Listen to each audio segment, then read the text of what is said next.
Talaga naman na naging makulor, maugma asin matrayumpuan BU Hataw ngunya na 2024. Sulot ang PE uniform idugang paan blue pom-poms, game na game ang mga estudyante kan Bicol University sa paghataw kasubanggi. Para sa first year students na sinda Aljur Jamal Brojas kan College of Education asin Joyce Mendez kan College of Business Economics and Management, ang eksperyensya ninda sa BU Hataw ang dain ng ganinda malilingawan.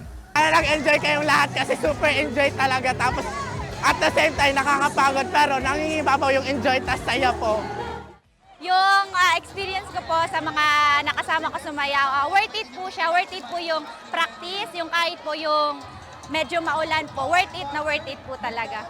Basado sa record, 10,000 na BUeños, faculty members as in personnel ang sabay-sabay na nag-indakan sa 30-minute mass dance exercise na pigkondusir sa BU Sports Complex sa Legazpi City, Kasudma. Sigun kay Dr. Karina Sales, ang director kan Bicol University Institute of Physical Education, Sports and Recreation of BU IPSR, hudyat ang BU Hataw sa opisyal na pagbubukas kan BU Olympics.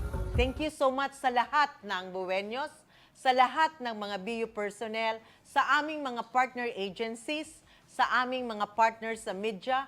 Thank you so much sa aming mga nagwawala, mga tao na hindi nawawala ng panahon para sa aming pagsusuporta.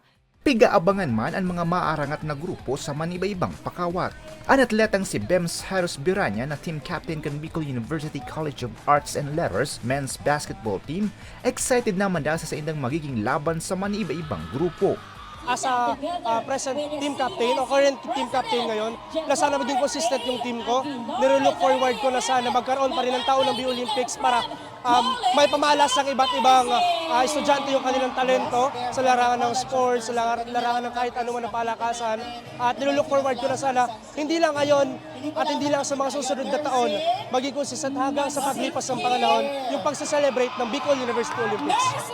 Harmony and diversity, celebrating our shared humanity. Ang tema kan selebrasyon ngunya na taon. Madurar ang BU Olympics sundo sa Nobyembre 29. Para sa mga baratang tatak Bicol, Ariello Bea.